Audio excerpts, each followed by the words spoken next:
Welcome to Shop Talk Live, episode number 254. The first look into the new shop. That's right, it is Mike, Barry, and myself sitting at a saw stop.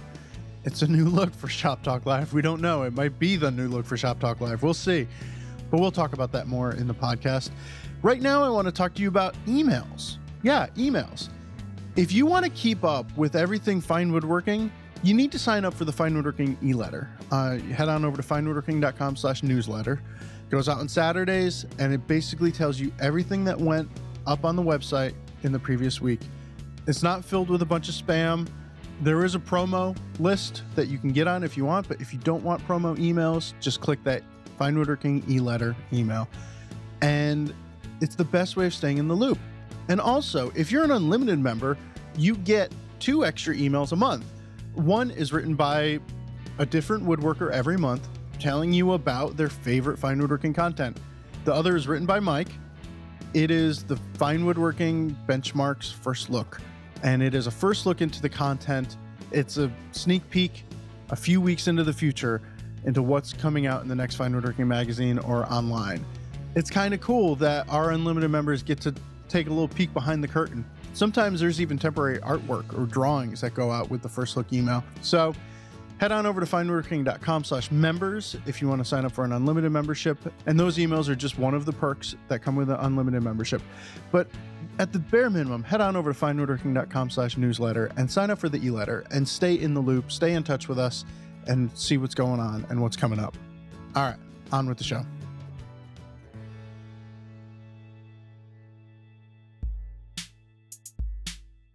Even if you're not a professional woodworker, you want to use the glues that the pros use.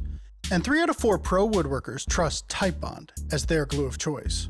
For building wood furniture or cabinets, to making picture frames or birdhouses, or just general repairs around the house, Titebond has the widest choice of glues to help with whatever project you want to tackle. Titebond, the right glue for your next project. For more information, visit titebond.com, Titebond.com, or visit them on Facebook and Instagram. So we are here in.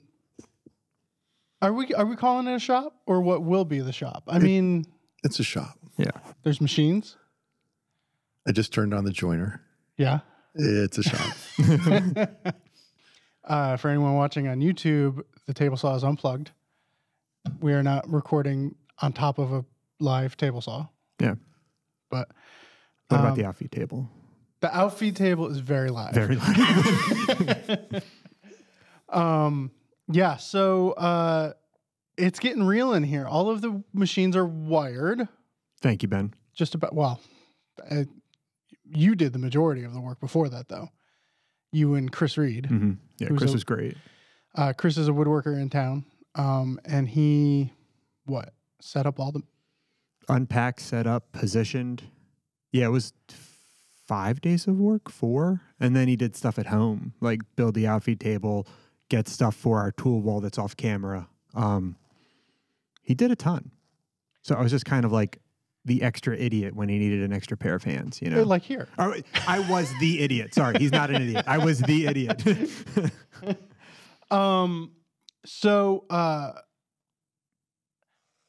But we still need to do a lot of work. Yeah. We need to run dust collection ducting. And I feel like an idiot because we've got a few Oneida supercells. Mm-hmm. And I emailed them because this is kind of the problem. If you don't pick out a tool, you're not necessarily like, I'm not the one who made that call, right? But I'm the one who's deciding on the duct work. So give me a couple of those and a couple of those. But like there was like, I didn't put the research in. Oh, so you're like, what do I need? Yeah. So I emailed him. I was like, hey, can I talk to someone up there? And Michelle was like, oh yeah, of course. Just what's your question though? I was like, am I really just running 4-inch duct everywhere? Cause that seems really weird.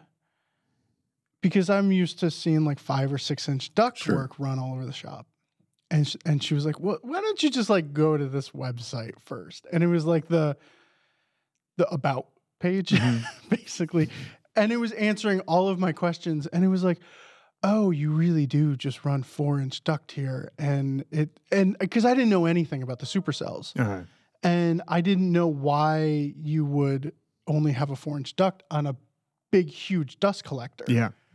But apparently the whole system just requires 4-inch duct everywhere because it makes up for it with such high pressure or something. I don't know. But I'm really stoked about that, not having to run this huge 6-inch pipe throughout this place. So I have not assembled or had not assembled any dust collection units. Like I've used them, but not assembled them until these. And it was cool because I took the hood off and I knew they were high tech. But when I took the hood off, it was like in Star Wars when Darth Vader's helmet comes off and like you see all, that's what it was when you take the hood, the hood off of these things. Very, very cool. Well, I think they're from the future. Or a long time ago. I don't know. And for some reason, Barry, you put together 2 of them, and then I put together mostly the third one. And like, I wasn't necessarily following the instructions. And I'm going, oh, this doesn't line up. This bolt is wrong. And finally, Barry was like working over there. And he's like, if you follow the instructions, it'll work. And the instructions are like Lego instructions. yeah. Yeah. It's like, and eventually I was like, page 2. yeah. And it went together perfectly. Yeah. It was like, oh, I was trying to like put things together so that I could put the mark on the wall. And they're like, no, put the mark here, drill the hole. Mm-hmm. Like, trust us. Yeah. You just got to trust them. That's my phone. Phone in the pocket. Sorry. That's all right. Yeah. So dust collection. And then we need anti-slip mats because this is a neck break waiting to happen Yeah. this floor. A little slick. Yeah. Yeah. What else? So when they put the linoleum down, did we ask for them to grease it? Or was that just like, this is, you can hip check the saw stop across the room. It's incredible in here. Oh, we need to figure that out. Yeah. We need to put some sandpaper under it. I'm really excited to work on the shaker workbench. I feel like that's a dirty secret of fine woodworking that like work was never really done on the shaker workbench. I did a little one day. Mike, did you do much on I used there? it once. For the opener, for the article. Well, there's the dirty secret, and then there's the dirty secret. Oh, the dirtiest secret, yeah. You can do it. The drawers. Are not existent. Yeah. Like much of my furniture photographed for the magazine, they are drawer fronts. Well, and then when I came in, you had me dovetail at the sides, Yeah. and those are. He says like it's perfectly reasonable. Yeah. Well, it was like, hey, do you have a project on? I was like, no, I just moved 1,000 miles, and my family's not here. And he's like, hey, why don't you dovetail all those drawers? And I was like, Mike Pekovich just told me to dovetail the drawers. True. I Yeah, gotta do it. Yeah. But then, so now I think we still have the drawer, I think so. the dovetail carcasses. I know what we don't have, and that's all the pine that was going to be used for the drawer bottoms. Well, what might have happened to that? I don't know. I just know we don't have it. Can we go blacks? Probably.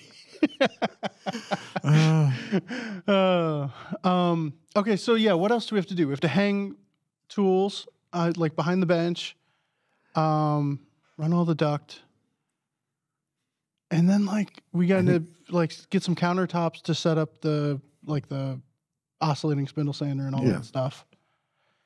But it's starting to be a shop in here. And tool-wise, I mean, we got good stuff. It's not beyond home shop-ish. Like, it's not industrial. No. But it's still super nice home shop. So instead of an 8-inch joiner, we have a 12-inch joiner with a Wonderful segmented cutter head. And then we have a 15-inch planer with the segmented cutter head. So both of those, I think, okay, 12-inch joiner, that's probably like the biggest stretch. Yeah. In terms of cost over 8-inch, but 15-inch planer, that's, unless you're going lunchbox, that's standard. Yeah. We have the professional model 3-horse saw stop, which is not the commercial. It's a professional. It's a step down from that. Super solid saw, though. So I think it's very reasonable to have in a shop. Good workbench. We have a nice outfeed table that doubles as an assembly table. Maybe we'll put a vise on there later on if we need it. But 18-inch bandsaw, 14-inch bandsaw, some lathes. Just kind of the shop you wish you would have, but the space is nice. Yeah, the amount of room that we have, super. But we also need a little bit extra room than most. Yeah. Just so that we can get around with cameras, right? That's true. We were setting up. We're like, where would the camera go? So where should we put the workbench? You know, but yeah. So our process was a little weird. Yeah. There was a moment that when we were taking the jointer off the crate, that I was like, oh, we should like run a time lapse of this or make a video of this. And then it quickly became apparent nobody should ever see what we're doing right now. Like, this is for workers' comp, this video. When I blow out my back. This will be evidence one day. So the building that we're in, there's a loading dock. And it's a millwork, like a big industrial millwork. Right. That we have a section of. And so when they unload things, it's like no problem for them to like, oh, there's like this 2-ton joiner. Let's just throw it on this cart that we have and just like, and it was like kind of haphazardly done with no real like, how are we gonna get this off in mind? And then all of a sudden we're sitting there going, how are we gonna get this off? Because there's, you know, a whatever ton joiner heavy on this, like 8 inches up on this cart, and it was like, oh no. So that was interesting. That was stretching the limits of a pallet jack and some some blocks of wood. But yeah, you and Chris came up with clever stuff. That's where I do not know engineering. I will not figure this out. I just want to push it over. I'm a recording engineer. Different engineering. But yeah, so it's just super exciting. But I think in hindsight, like 12-inch joiner, doable. You know, like granted, totally. Probably not home shop size, but not doable if you just use some brain power, you know, to like get it off. The hardest part, like if you had gotten the liftgate service, right? And like you would, if you were at a home shop, true. You would get the liftgate service, and you would wind up with a jointer on the ground that you could then put a dolly under, or you know, put those people on YouTube nailed it. We were talking to Ellen last podcast about moving machines. Oh. And there was a Burke bar. Yeah. You could put a Burke bar under it and move it that way. Our problem was this joiner was currently 8 inches in the air. How do we get it down without, we didn't have a jack that would go high enough. It was also like one end was on the cart, one end was hanging off the cart. So we didn't have two ends to get jacks under. It was special. But now it's in place and ready. Yeah. And I'm ready. I'm so ready, dude. I'm so Have you milled anything? No, I'm close. Yeah. I don't want to, because the table saw needs to be tuned up. And I don't want to like get through that only to come here and go, oh, I still need to like square things up, you know, or get the So I'm waiting. And this will happen probably one weekend soon. One weekend. Is that a song? No, it's not. 1 week. The saw stop even come with a blade in it? Yeah.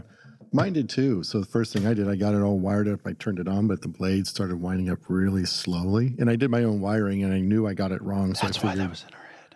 I figured, okay, something's wrong here. And then it finally got up to speed, and then I turned it off, and it just kept spinning forever. What is going on? So when it finally eventually came to a stop, I looked, and the arbor nut was like super loose. The blade was just flying. So check that, Barry. Oh yeah, the arbor nut. Yeah. Well, we did Instagram stories of us starting up each machine as it went on, and I think we, like I plugged in the table saw and I hit go, and Barry goes, "I'm not sure the blade's tighten up," and we both ducked real quick. So we did not post that video. Well, all right. So there's another piece of big news. I got a router lift. Oh, yeah. I don't know how you accomplished this. Did you know about this? No. Ask him. Is he $500 lighter? Ask him. I am not $500 lighter. How'd you get a router lift? I got a Jessam Master Lift, like we have in the router table over there. with a 2.25 horsepower Porter cable for $100. Ben almost got fired.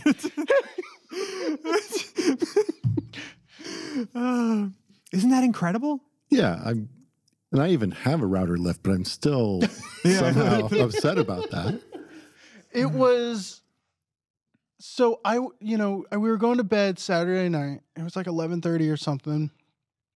And I just like open up Facebook Marketplace and it was like, Jessam router lift, $100. I was like, this guy is scamming, right? Yeah. So I email or I message me back 15 minutes later. Sorry, just sold it. Yeah, of course you did. That's what happens. And then at 7:15 in the morning, all of a sudden, I look, message, fell through. You still want it? I was like, what the heck happened between 11:30 at night and 7:15 in the morning? Right. That, like, okay. And I was like, yeah. We meet in a public parking lot. Yeah. I had to drive an hour. So I tell my wife, I'm like, I'm buying a router lift. She's like, what's that? I was like, it's $100. I'm buying a router lift. This is what's happening. So I drive to New Haven. I meet him. And I'm totally thinking the whole time, like, I'm going to get killed. But you know what? That's a good, like, did you hear about Ben? Man, he got killed in the parking lot trying to buy a $100 Jessam. It's like, oh, yeah, I could see that. Yeah. Walked right into that one. And then all of a sudden, I'd do it too, you know? But, guy was like totally cool. And in New Haven? It was a little bit outside New Haven, just on the other side, Windsor or something. No, I forget what it was. But, like, I couldn't believe it. And I'm not, for like the next day, I just kept saying to my wife, I can't believe I got that router lift. It's like, that doesn't happen. No. But it happened. That's pretty incredible. So bravo. Yes, thank you. But I feel guilty now. Because that used to be like the unattainable thing. Like, because I would never buy a router. Right. There's a lot of things attached to that. Yeah. Get a lift, you got to get a motor. Yeah. Now you got to build a table for the lift. Yeah. So I'm just going to put it in the wing of the table saw. I don't think I've ever had that kind of score that I was able to pull the trigger on. Yeah, that's a Tetro. That is a Tetro. Man, yeah. he lives on that stuff. Yeah. No. Did you get it from Tetro? He was just paying it forward. Met him in the parking lot in Durham. And, No, it's just like, I don't know how that happened, but it was magic. Well done. Well, and then this morning I messaged Barry and I was like, I was all mad that there was no inserts ring. And I was going to have to pay $50. Until I found insert rings on Thingiverse that you could 3D print. And so now Ben's spoiled. This is Ben's bar now. yeah, it's all downhill from here, folks. It is. My peak has been this. Yes. All right. Should we answer a question? Yes, please. All right. Mike, which one you want to do? You didn't even read Do it. the first one. All right. Yeah. No indication that he read it. I didn't edit it, so we had to zig all of a sudden when I thought we were zagging today. I'm building a box with a hinge top. When looking for hinges, I ran across stop hinges from Horton Brass that are essentially normal butt hinges, but stop at 95 degrees. This seemed like a good idea, so I ordered a pair. The same type of hinge is also available from Brousseau and others. Now I have them. I noticed a few things that I didn't expect. They are square at the back instead of round. This is how the stop mechanism works. And they require more clearance when opening than butt hinges without the stop functionality. This means that they have to stick out significantly from the back of the box, and in addition, they have a square back end, which is rather unsightly. Am I missing something here, or is this how they're supposed to work? Is there a better way? From Aaron. I like them. Aesthetically or functionally? I've only used them once. Okay. But one thing that I liked about them was that I didn't. Okay, so yeah, stop hinges do have to stick out further than I wish, but the square back of it automatically tells you this is not a Home Depot hinge. Right. Oh, fair. Like yeah. this is a $50 set. Yes, hinge. exactly. You know, Yeah. like there's like, yes, it's not what I would maybe design it as, but when you see one even closed, you say, wow, It's a special thing. yeah. That's true. That's I a like good point. them aesthetically because aesthetically they look like a really expensive Brusso hinge, which you just, So, and I could understand if you're used to a round barreled hinge, which is tucked into the center of the barrel, just kind of protruding from the back. This looks different, but I think it's because it functions the way it does, and it is a super good quality hinge. But you can get around it. You don't have to have that kind of hinge. Just have some sort of lid stay. It could be a cool little chain, or I use just like a little hemp cord with wooden blocks because it just fits the aesthetic of things I make. But there are different ways to keep the lid from fully opening. You can buy those sort of, what are those kind of little L hinge things or the corner hinges? Yeah. Oh, yeah. I think those can stop it 95 degrees as well. Because I think there's like a slot in that. It looks like a crescent, right? Yeah. And then, Yeah, Brusso has the sort of the L-shaped, and there is that, there's a built-in lid stay. It's a little brass kind of semi-curved piece with hooks on the end, which affect that same thing. So you can get around it. I like your little string thing because I love this really nifty, how you back wedge it in the little, like the piece of wood that the string passes through to keep the string against the carcass. Yes. You do the little wedge to keep the string from pulling through. That personally really humor. So a lid stay, you have to secure the string, in this case, to the box, right into the lid or into the box body. So you drill a hole in a small square of wood, glue that square, to the box. Let me know if I'm screwing up. And then the string goes through the hole that you just drilled. Okay. Instead of tying a knot on the other end so the string doesn't pull through, Mike wedges it with like a dowel that you taper, almost like a toothpick. But like instead of it being conical, it's just... Yeah, it's the same diameter as the hole, but you just chisel just a wedge profile. Thank you. Yeah. And it's just like, you get to wedge something. Like, it's really cool. You know, you don't see what's keeping it in place, but something is. You know, I love it. It's a magic box. What's holding the place? But I've done, and this is because I built myself into a corner, I put a piece of wood on the back of a box just to prevent it from the lid from flopping over. And that might, if he doesn't like the unsightliness of the hinge, that the piece of wood scabbed back there may not also be not wonderful. But I inset. So I made a box, inset the back so the sides extend past like wings or ears or whatever. And the lid then acted like the stay because as the lid opened, the hinge point was past the back and it stopped. That's your salt box, right? I love that thing. I am very proud of it. You should be. Did I tell you that my 8-year-old niece the other day, this is the highest compliment I've ever gotten on anything I've made. My 8-year-old niece was running around with my 8-year-old son. They're running around. She runs in the front door. She goes, "Ooh, that's a nice box." Because it's just like right on a little side table, right? An 8-year-old stopped in her tracks to admire that box. Wow. This is my peak. You're gonna have a peak by the end of the episode, I hope. But anyway, so there are ways around it if you're not into the hinge. Yeah.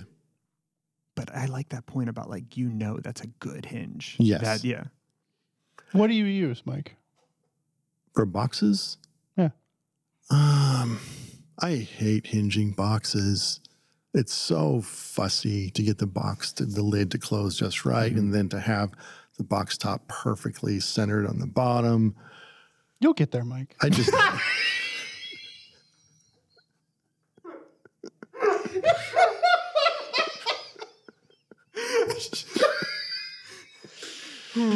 I'm leaving. I was wrong. I'm out. Oh man. Okay.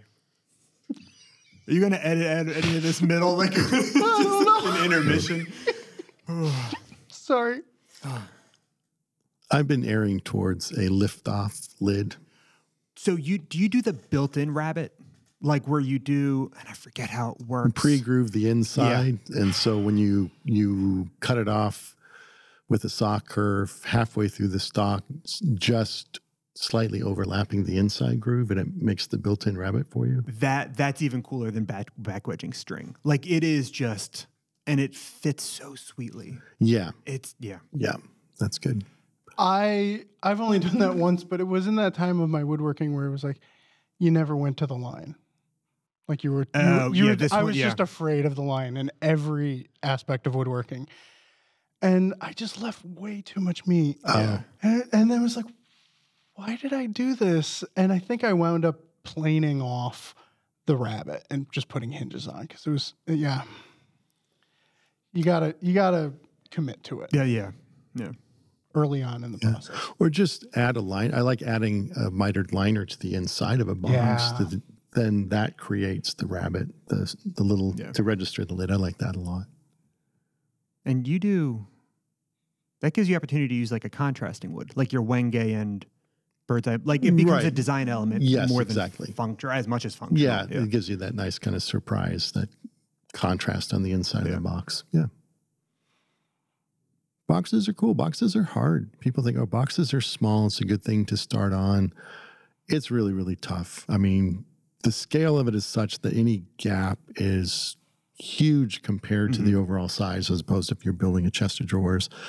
Also, a piece of furniture you may typically view from 6 feet away, unless you're opening up a drawer. A box, you're viewing from a couple feet away or inches. That's interesting. You're picking it up and you're holding it. I mean, and so the proportions, the scale of the box is small. So again, your joinery has to be super tight, but then again, the scale of the individual elements, how thick is the side of the lid or the liner. And if they're too fat, it's a clunky box. Yeah. And if the grain is really wild and out of scale, that's super hard too. Scale, yeah. So is a box always good? So it's not just like good to begin with, but it's always good for tracking progress. Whereas like dovetails, you're going to get dovetails at some point. Or like, I don't know any other step. The tenons. But like, at some point, you will reach proficiency with certain things. Are boxes one of the things for like design or you could practice, or you get to know milling, or even just like you're going to do miters at like week 10 of woodworking, but week 1000, you're going to really get miters. Like, do boxes always have something to offer? I don't know. I mean, box is cool because it's probably one of the very first things I made as a kid. It's probably a 7 or 8, nailed some sides together, found, I don't know, some leather strap. Maybe I took it out of my catcher's mitt or something and just like nailed that to the top and the back of the box. And that was my hinge. Yeah. And had some gold spray paint to spray paint. Yeah. That looked good. That was gold too. This is nice. Such a montage to Mike's like biopic. Yeah, right. That's what's going to open it. Yeah. But it was also like, Mike, what are you doing in the garage? I made a box. It's like, what? Yeah, I just made a box. What'd you use for hinges? Is this leather? Yeah. And I just nailed, it's one of those things where, if you're a woodworker, you just are always that way. Even if your parents don't understand that's what you're doing, or they just kind of look at you and scratch their head and say, okay, maybe that will amount to something that will translate. I don't know. So, yeah. When you talk about dimensions of a box, though, it's so hard because there's the exterior dimensions and then there's the interior dimensions. The interior, yes. And like you open the box, and that interior dimension's wrong or whatever. I made a box for my mother years ago. It's beautiful. It's great. I inlaid the top. Everything about it was great. And then you open it up, and it was just really, the sides were way too thick from the inside only. Yeah, right. And it doesn't matter that the inserts are piston fit, right on the cushion of air as you pull them in and out. Those sides are too thick. Never going to be right. Yeah. There's a lot of places to go wrong with them. Yeah. But, what do you use for hinges? If you're using hinges, though, have you used something from Brusso or Horton? Yeah. And I haven't got the ones with the stop, and I think it's because I'm too cheap. They're really nice. Yeah. I like lid stays, like even tactily, like rope or chain or something. I just find them fun. But yeah, I'll use Brusso and normal butt hinges, nothing fancy. Yeah, I remember there was a point where I finally, and I think it was when I used the Brusso hinges on that way too thick box I built for my mom. But it was, okay, this quality level of hardware elevates everything I do. Because if you buy cheap hinges, it doesn't matter how tight your rabbit is or whatever. Mm-hmm. It's not gonna close nicely. And that was one thing where it stunk to realize, crap, every box is gonna be, $30 worth of hinges, So in my apartment, my bathroom, under the sink, there's like an open area, and there's just a curtain on curtain rod, just like my lack of interior doors or curtains. Underneath the sink is a curtain, and it's not attractive. And I'm thinking, like, what do I want to? I want to like adorn the home. I know I rent, but it'd still be nice it is nice when I can make the apartment my home. I'm like, I'll make like some nice doors, maybe carve them, put them down there. And then I think, but I'm going to buy nice hinges. And like, I can't take this with me, Like, do I really want to drop $30 on something I leave behind? And the answer is yes. But I realize I'm in too deep. Pitcher's mitt, man. That's true. Yeah. I would like the leather. But yeah, it's such a bummer. Yeah. Once you use nice hinges, you do not go back. Yeah, it really does make your woodworking better. It's like, it immediately elevates things. Mm-hmm. And there's not many ways of doing that. No. All right, let's see here. Next question. Oh, no. This next one. I wanted to go back and find out how I pronounced it because they even say, Ben, your pronunciation is spot on. And I was like, whoa, I don't remember how I pronounced this one. And we're going to see if I can nail it twice. Wait, so one person has gotten in 2 questions and it's not Dean? Like that's pretty good. There used to be, like, I always wonder what happened to Willie HG. Yeah. Willie HG? Yeah. That's wonderful.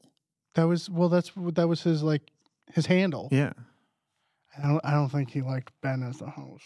He used to send Tom in a bunch of questions. All right. From Joel Fierholt.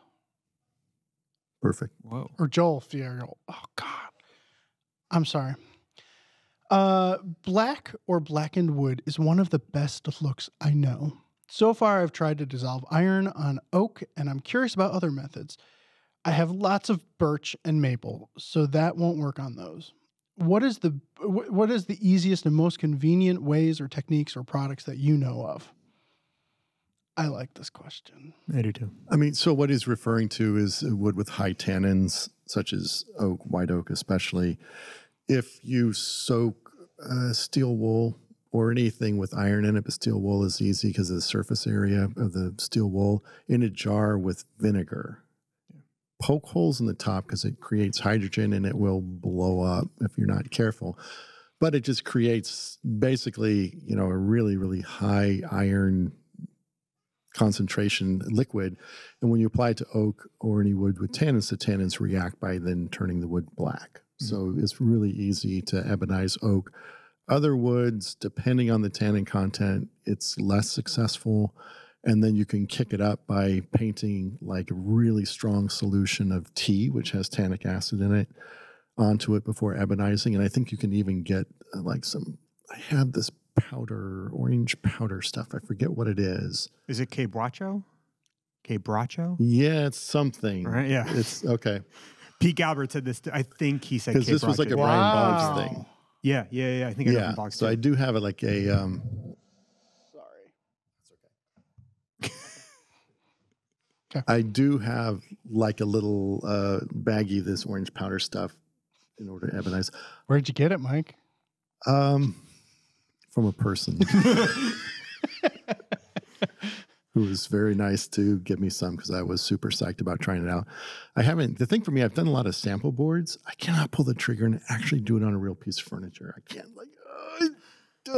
So anyway, high tannin woods, you can ebonize that way, and it may not even get black. Shortest answer is black dye followed by black stain. So the black dye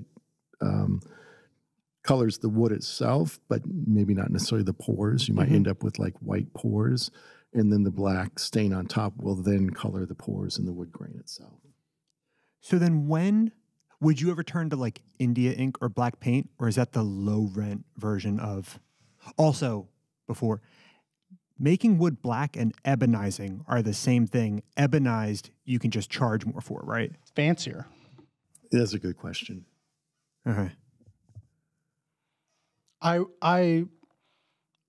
think woodworkers like to say ebonized, just because, God forbid, something look like it has black paint on it or whatever, But then even though if it's black, it's like, then I think like the luster of the finish is important. I think if it's a really open grain wood, probably being able to discern the grain of the wood so it doesn't look like black plastic.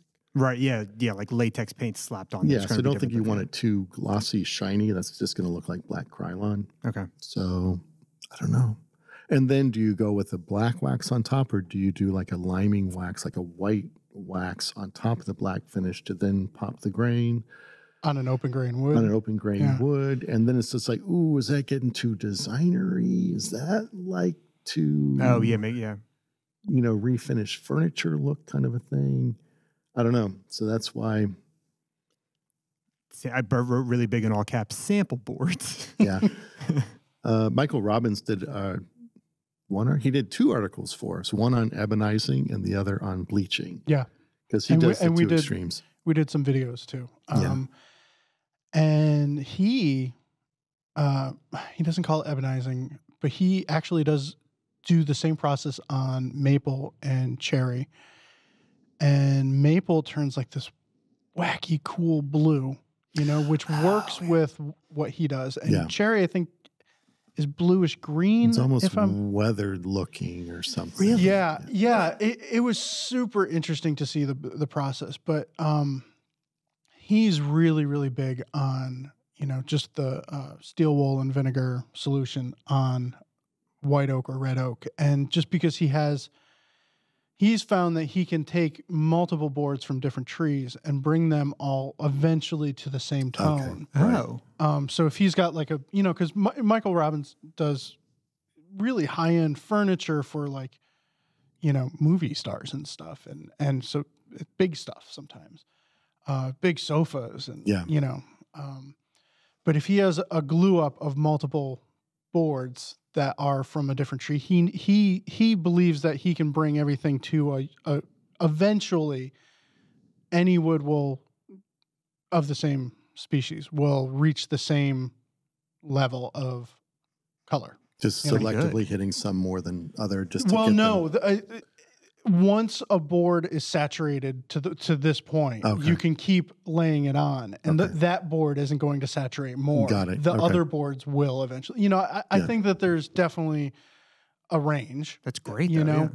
But we did. It's a pretty extensive video. I think it's like a half an hour, 45-minute video on just ebonizing, and it's like just ebonizing 3 boards. But it's really going through his process, and he does a lot of things where I would have never thought to do, a lot of straining out and, straining the solution, because if any of the little rust chips from the steel wool gets inside the pore of the wood, then that stains separately or something. There's so many elements that goes into it when you're working at his level, and a piece is that large. Mm-hmm. So it's really interesting stuff. But sometimes paint or black milk paint is the answer. It was a kitchen work table that was Southern Yellow Pine, the base, and I just did I think satin black Rust-Oleum paint on it. And I was sitting at it the other day. My wife uses it now as a workbench in her studio, and it's like, this looks great. This holds up. It's, you know, it doesn't detract, you know, the frame or the base of the bench was not the visual appeal. Mm-hmm. I wanted that to be one homogeneous look. Yeah. You know, is it metal? Is it wood? What is it? You know? And I think paint sometimes is really underrated by woodworkers. And that gets back to your thing about like, do you want the grain to show? Because I think another answer is no, I don't. Like if you're aware of whether or not you want the grain to come into it or whether you just want black and build with wood. Yeah. Cool. Do you ever ebonize anything, Barry? No, one time I did You paint unintentionally. a lot, I paint. though. Like Yeah. your box was painted black. I love paint. Like my coffee table. So I have a coffee table. It's very stocky. And the legs. Really nice. Thank you. The legs, I think, started as 3-inch squares, 2.5-inch squares. And I didn't want to worry about grain or getting big fat boards. And so I knew I was going to paint it. And painting it let me take grain out of the question. Because it's milk paint. You don't see the grain through the paint. It's pretty solid layers. And I like it because it highlights shape and form. And I don't have to also juggle with grain. And I think I get an aesthetically pleasing product. Like it's not a cop-out. But it also lets me cop out, you know? Well, and the top and the battens or the stretchers are natural wood, right? The battens are also painted. The battens are the painted? top and the Okay. shelf are pine, Okay. are natural wood. Yeah. Yeah. So you get both. And they're not fighting. All right. Should we take a break? Yeah. There's a reason why Pony Jorgensen is tight with woodworkers. Their clamps are made using only the highest quality of materials, and they inspect each one to guarantee consistency and performance. That's what they mean when they say clamps without compromise. Head on over to ponyjorgensen.com to explore their wide range of pipe clamp fixtures, bar clamps, hand clamps, and more. And join their woodworking community on Instagram by following them at pony_Jorgensen. Happy holidays from everyone at Garrett Wade. This is the time of year when we all have an opportunity to show the people closest to us, our friends, coworkers, and families, what they mean to us through small or big acts of kindness. For over 45 years, Garrett Wade has offered personalized gifts to ensure each gift that you give is unique and built to last. They work with family businesses all over the world to find and develop these unique, hard-to-find tools and gifts that will last for generations. From now until December 5th, all Shop Talk Live listeners will receive 15% off any order of $125 or more. To redeem the offer and view their tools, go to GarrettWade.com. That's Garrett with 2 R's and 2 T's. And at checkout, type in code GIFTS, GIFTS, to redeem your 15% discount. Shop now to find the perfect gifts for everyone on your list, including yourself. Garrett Wade tools are always guaranteed. If they don't perform like they promise, send it back, no questions asked, and they'll pay the return shipping. Happy holidays.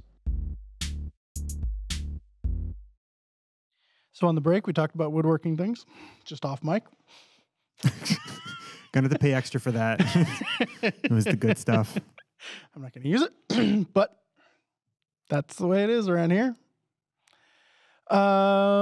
Segments. Barry, you came up with one. Oh. Yeah, but I can do a smooth move. But like, Oh, do I can do a smooth moves smooth count move. if you did not learn a lesson? If it was just like, that was just dumb. Like that was dumb in life, not in woodworking, just life. It's got to have some sort of resolution. Like Anissa will do a smooth move and take you down and then just leave you That's there. what I don't want to do. Yeah. She's like, look at how sad I am. And you go, oh yeah, you are. It's got to be. But on the bright side, I don't care what you say after that. Just work that phrase in there. But on the bright side, he had to buy a new planer. All right. So favorite technique then. Story sticks. They've gotten me out of jams a couple times. So most recently, my workbench. I did it as an article for Tools and Shops Very cool, very flattering. But I don't have machines in Those my photos apartment. were very flattering. They were very flattering. Mike got a good light on me. I was building, for the article for the photos, I was building half of the bench. And then we moved over to my real bench. Spoiler alert. What? I know. It's like watching sausage get made, isn't it? We moved over to my real bench for the rest of the photos. I wanted the half I was making on camera to match the existing bench. But I don't have machines in my shop. So I was at Anissa's milling boards. But the half needed to match the existing bench. Wait, you already had a smooth move come out of this time. Something to do with the dust collector. Yeah. Or bandsaw tires. Not realize you jammed up her dust collector. Yeah, no. Yeah, okay. And I messed up her bandsaw. I've done a number of things at Anissa's shop. I don't know why she keeps letting me back. But I just grabbed the stick and took all of the crucial measurements, shoulder. Oh, and the bench is angled. So it's not like I can just, oh, that's 46 inches. Things get weird because of the angles. So I went to my bench in my shop with a stick and made a bunch of tick marks with like crucial measurements, shoulder to shoulders, I think angles, I forget, but whatever I thought I would need on a stick, like nothing that took up space. And I brought it to Anissa's, milled everything to my stick, which let me double check things. I wasn't like, is it a 42nd and a quarter? Is it a 46 and a quarter fat? And I brought it back to my shop and everything fit perfectly. And Did it was, yes. Yes, shut up. Everything that I took off of the stick fit perfectly. Yeah. And it was, I've used a story stick for years on different things, but it's still kind of incredible that all the information you need is right here. You don't have to write down numbers and you can make it match something that you built years ago. So story sticks, I think I've done them for like cabinets and wherever I have to like leave the job site or the piece to go and rebuild or build something else, it's always come in handy. And I've never, if I made a mistake, it was in the story stick. It wasn't after the story stick, which just feels, for the amount of work in to the benefits out, it's top, And like you said, you're not worrying about a measurement because it's always 37/64. Right. Wait, what is that? It's just to the line. Yeah. Whatever that is, that's what it is. And it's silly how simple it works, but it's beautiful. Yeah. Cool. I need to make, I make these little weaving tools that my wife sells. And there's one that's like, you can't sell this one. Yeah. Because I need to make more. And they sell rather fast. I can make 10 and the next day she sold them. Oh, wow. It's just this thing that people love. The thing with the wire? Yeah. You were talking about this a long time ago, and I don't know what the hell you were talking about, but then she posted a video recently about how it's used. It's like, oh, that's cool. Yeah, it's just a wire you poke in a hole and then stick a thread behind it. And then pull it back out of the hole. And it's like she got one from someone years ago, but that guy retired. Nobody makes them. And it is like this thing that this particular tool works with these particular looms or whatever, and people just go crazy for them. So it's like she has 2 or something in her kit that she teaches with. And it's just her students will sit there and be like, when your husband makes more of those, please, please, please, please let me know. So then I make 10 and she sells them to the students and then puts them up on Instagram and they're gone. And like, it's within a day. But, there's one that if she ever sold it, I'm screwed because that's where I get the dimensions. And I'm just thinking about this while you're talking.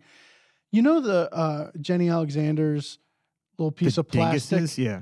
Oh, I love that piece of plastic. Yeah. The little piece of plastic, and it's like fits in their pocket, and that's every measurement they need for all of the joinery on that chair. And it's just like, I need one of those little things. Bob Van Dyke. So he has boxes in the back of his school, has boxes of all the props and story sticks and whatever for the classes that he typically runs. He's run a hall table class, I think, for 10, 20 years now. That's his Woodworking 2 class, yeah. And so he has a bunch of like story sticks for tapers and setting up jigs and blah, blah, blah. He just has a stick that is the length of the tabletop. And I saw him break it out and I'm like, just do like whatever it is, 36.5 inches.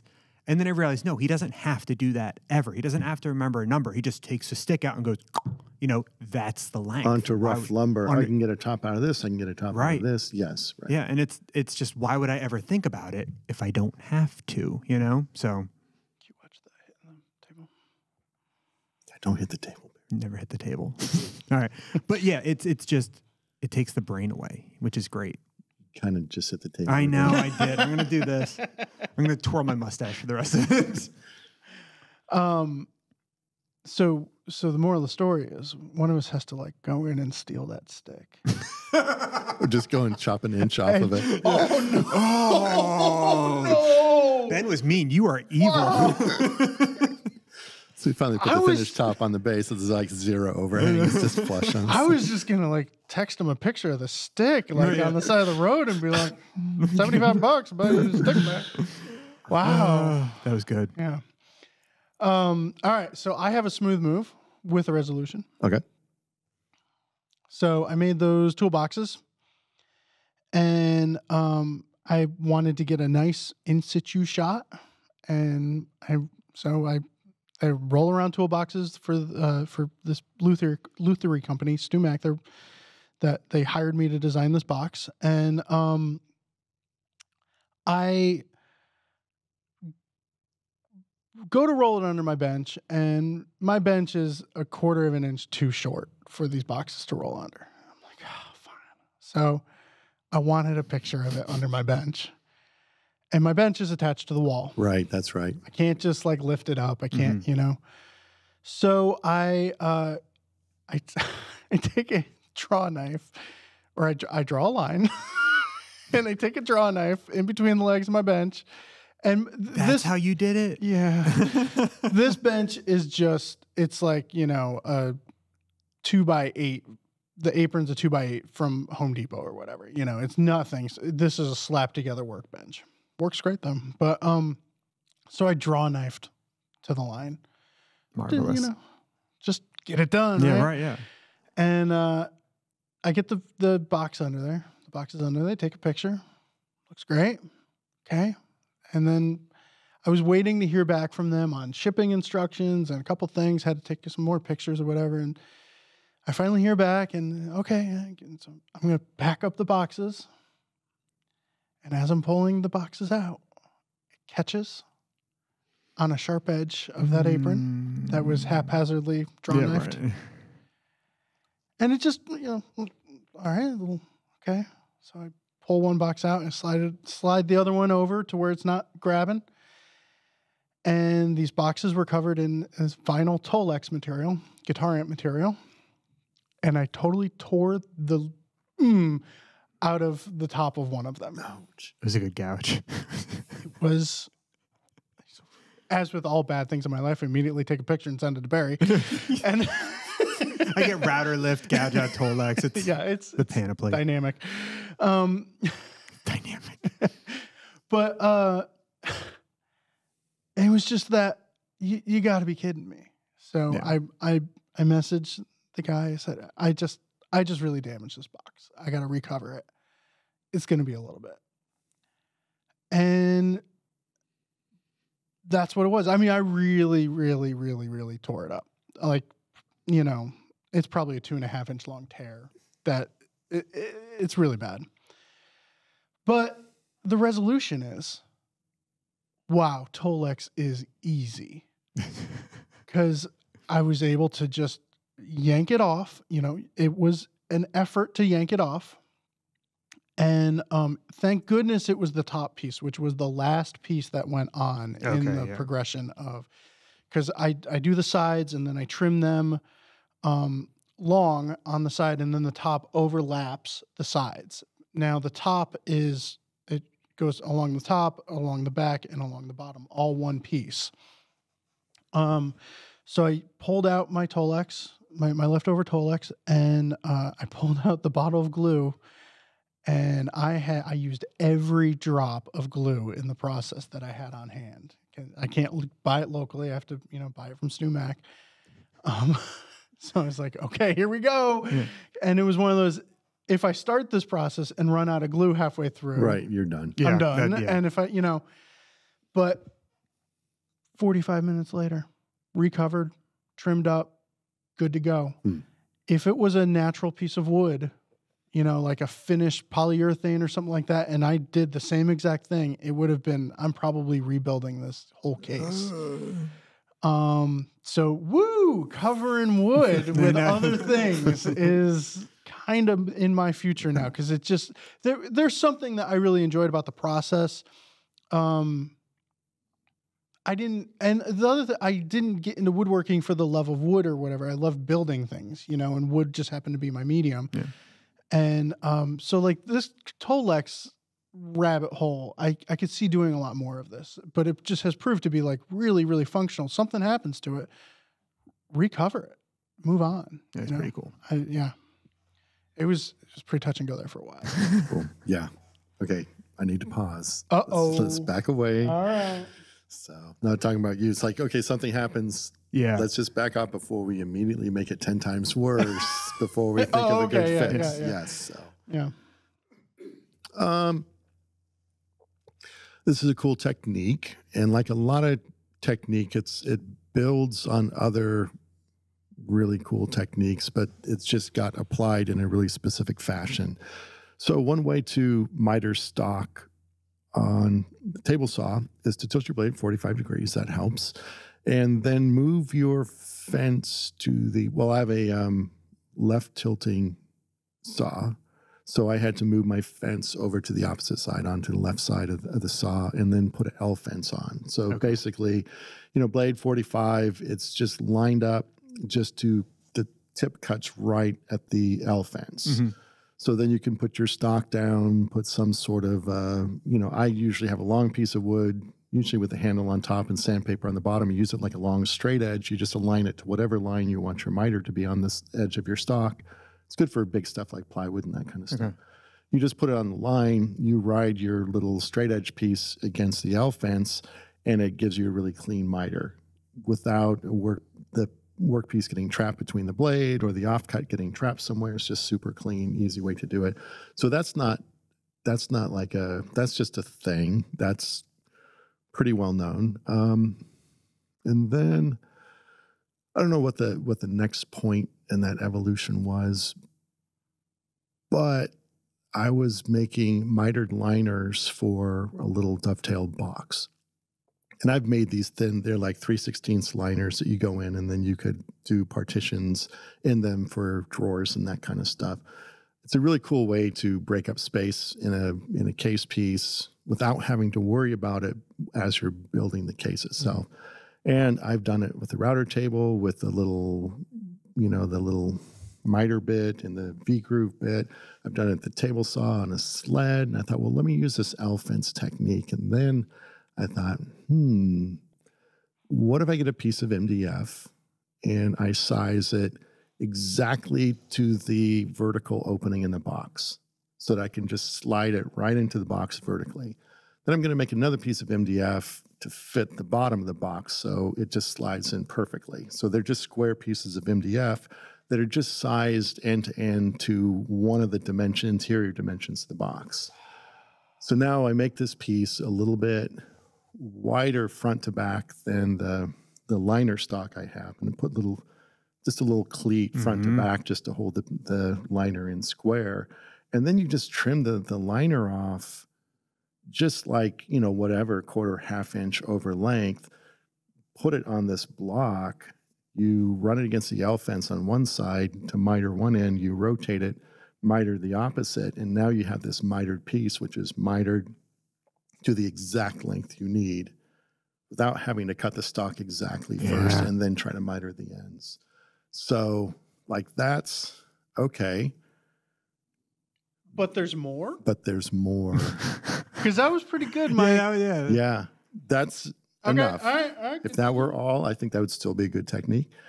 Okay, so these pieces go the full width or length or height or width of the opening itself. But now I want dividers in between. So they're going to fit in little V grooves into, say, each vertical piece has a V groove that another horizontal piece fits in for a drawer divider. Mm-hmm. Okay, so how do I make those shorter V, beveled pieces, those dividers, they have to be shorter and they have to have a centered bevel on each end. It's like, oh, how do I do that?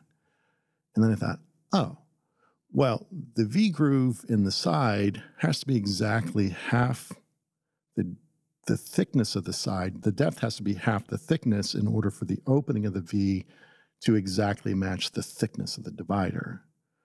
Okay. Okay, so now I'm just depending on the depth of the V groove, which I haven't even cut, to be half the thickness of the stock, which means I need to just, these little dividers that slip in that are with the centered bevel, they need to be, in essence, one case divider thickness shorter than the border pieces. Okay, crap. Okay, now I'm mitering, but now it's like double. Then it's just like, oh, never mind. I stick my little piece in the same jig for the bottom, liner, miter, flip it upside down, put it back in the jig, center it, miter. And it's like perfectly centered bevel, exactly to the right length, just because math. Because X minus 1. Right, yeah. Oh my God. Yeah, so it's like one of those things where it's like, okay, wait, there's some geometry here, and there's like, but I think it'll work. And sometimes you do that. It's like, no, that was way off. Okay. And it's like backtrack. Yeah, I can see how that was like. But this was like, I think it'll work. And I'm talking to Bob because this was like for a class where we got to do like a ton of mitered liners. And Bob was like, what? I said, yeah, I think it'll work. Will it work? I think it will work. This is from Back to the Future. This is a scene from Back to the Future. So anyway, we did it and we go and it's like, yeah, that was it. So the first thing is the elephants with the angle. The second thing is the block, which fits exactly the interior of your workpiece, which is super easy to make because you just make it for whatever you're doing. Then you use that to miter, and then that's perfect. And then you use that to flip miter for your dividers. Now that's perfect. Beautiful. Yeah. Very elegant. The miter flip is really sinking in. And I'm going to be driving home and it's really going to sink in, I think. But I think I get it now. Yeah. Like I was taking your word for it for a minute. But yeah. All right. Wow. Because, yeah. So miter, flip miter for a bevel. Dang. Which is, I think I have this right. It's essentially why your Kumiko block, your pairing blocks work, right? Like you're centering the... Yes, it is. Right. Yeah. Oh. Now it all comes together. Right. All right, let's answer one last question quickly. All right. Love the show. This is from Lisa. I love the show. Always makes me feel like I'm sitting with the crew at the lunchroom table, laughing and learning bits along the way.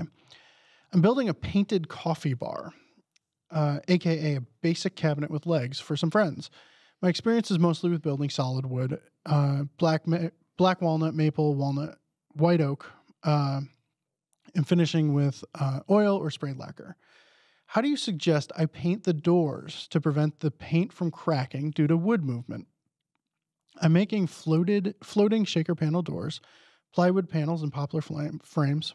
I plan on priming the panels before assembly and painting the doors. They will be white, but then what? There are drastically opposing opinions online. Do I caulk the panel in place and then paint? Do I need spacer balls? Do I paint and then slice the paint with a razor blade to separate the panels from the frame? I live in Atlanta, so humidity is a way of life. And I'm building this now in the summer. You just outed yourself, dude. Sorry, Lisa. Yeah. What'd you do, Lisa? Plywood panel's not going to move a lot.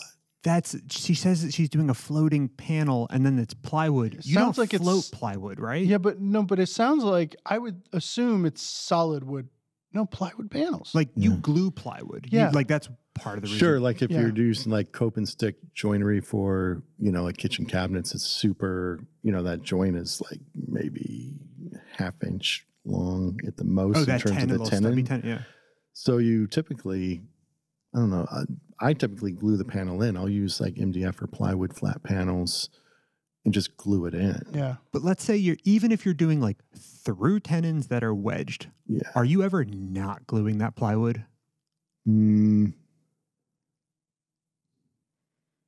If it's like plywood, so if it's like a veneer, cherry veneer plywood, and I'm getting a lot of strength, I may not glue it in. Okay, so because you don't need to. Yeah. But Right. what's the upside of not gluing it in at that point?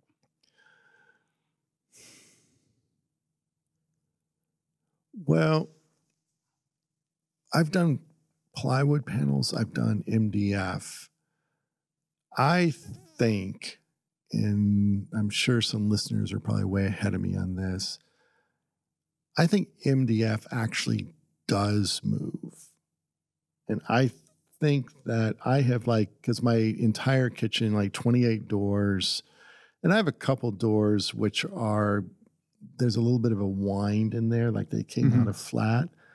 And my suspicion was when I glued in the MDF, and then if that shrunk or something, that the stress of that panel being glued in but shrinking maybe took the door out of flat. Okay. Like it didn't happen every single door, but it happened more than zero. You know what I mean? So it's like, I wonder if it's because that was glued in. And I honestly don't know the answer to that. So just with that in the back of my mind, it's like, well, just in case that was the reason that thing happened 15 years ago, maybe I'm not going to glue the panel in. So for this, because depending on what you do, I had two answers for this. If you don't glue in the panel, the standard is so let's say the panel sits in a 1/4 inch deep groove, and you finish all but the remaining 1/8. Or if it's solid wood, you put finish on the whole panel. That way, with expansion and contraction, you never have like a weird wood gap. Yeah, I've heard about pre-finishing yeah. the edges of a solid wood, like raised panel. You pre-finish the edges first. Yeah, and so in my mind, you're also doing that. You would also do that for plywood that you're not gluing in, right? Because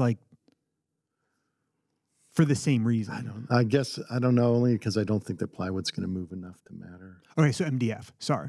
Hopefully you're. Why am I using MDF? Why did you use MDF? Why did you? Because it was flat panels, with a kind of mitered molding around the edges, and if it's flat and it's painted, MDF paints so nicely. Oh no, I'm totally, and it's cheap too. Yeah. So that was one thing. You paint close to the perimeter, or you finish close to the perimeter of the panel. But if you glue in the plywood or MDF to the frame, can you paint after assembly because the wood movement is directed outwards? Like the rails and stiles are going to expand.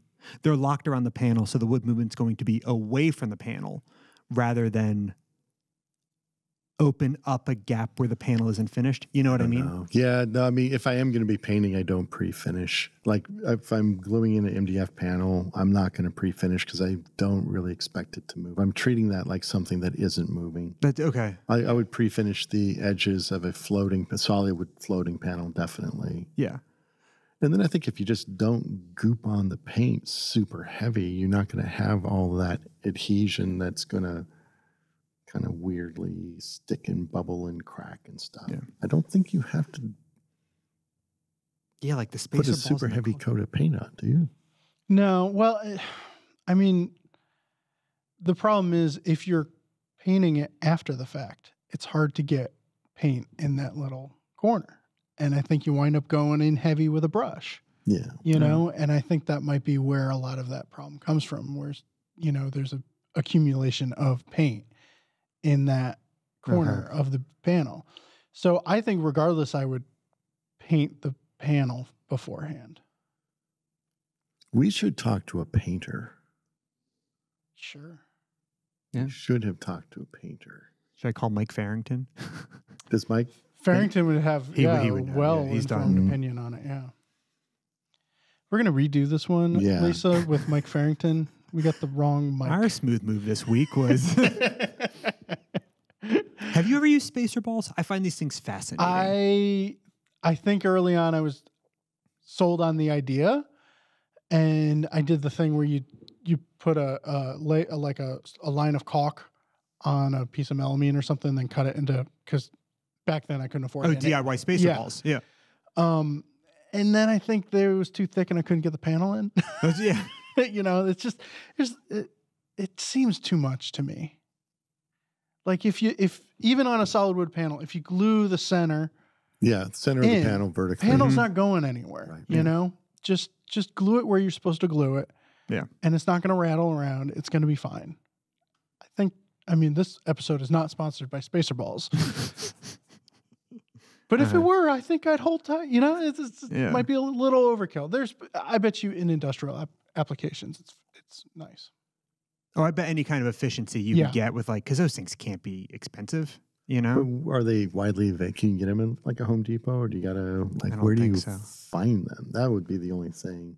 I don't know if they're available like a commercial scale. It's not like a Brusso hinge where I know I have to have one doing this, so I'll make a point to order them before I actually do it. I know. Are you that good that you order your hardware ahead of time? Oh, I'm so jealous. No, I'm not. No, he has. I saw the drawer the other day.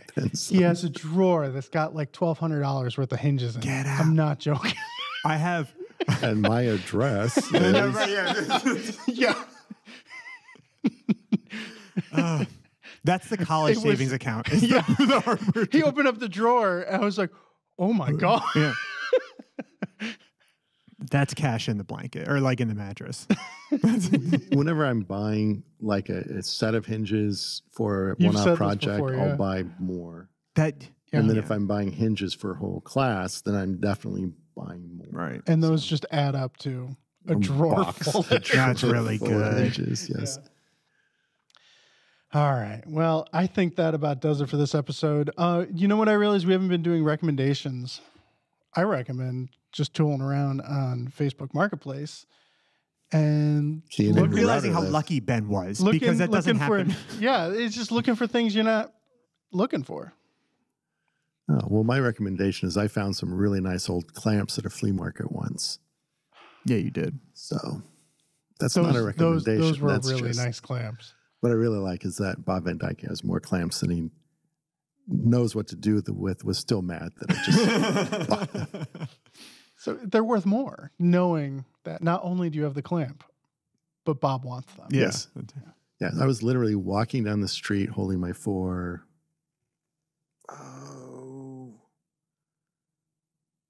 they weren't Hartford clamps. With the W. Hartfeld? No. They were super awesome old clamps. And I'm walking down the street in Beacon, New York, which is a cool little street. Oh, they were in Beacon too. I love Beacon. And I had my clamps in my hand. I'm just going to see if anyone even is like cool enough to know that these are good clamps. And coming the other way toward me was an older woman who just looked down and said, "Nice clamps." It's like, yeah. So let me buy you an expensive coffee. Right, yeah. So we had that momentary bond over recognition of a nice clamp. So there we go. Mine's not woodworking. It's Prince's Rock and Roll Hall of Fame performance. I could watch that weekly and it wouldn't get old. Where he throws up the guitar and no one knows what happened with it. Yeah, and he just strolls off. The Super Bowl one is really good too. I'm gonna link to my Prince performance that far outweighs the Rock and Roll Hall of Fame performance. Yeah. Because the Rock and Roll Hall of Fame performance is great, but why is it considered like the greatest guitar solo of all time? Oh no, I'm not giving. No, I think it is a wonderful Prince performance. It's a great Prince performance, but I think it is highly overrated. I think it's the moment, the circumstance, who he was playing with. His hat. Yeah. Find me a video where he's not wearing a good suit. I was going to say, fine. Okay. Yeah, all right, All right. Hate mail will be coming to me, I'm sure. I'll be the first one. Show me up at the end of my podcast. Already there. Check your email. Well, that does it for this episode of Shop Talk Live. Reminder, head on over to finewoodworking.com/newsletter and sign up for the e-letter. And if you have any questions or comments, please send them in to shoptalk@taunt.com. We're always looking for new questions. They might not get answered in a timely manner, as we all know, but it's what drives the conversation here on the podcast. If you're watching on YouTube, click that thumbs up. We'll be back in 2 weeks with another episode. Thanks for listening.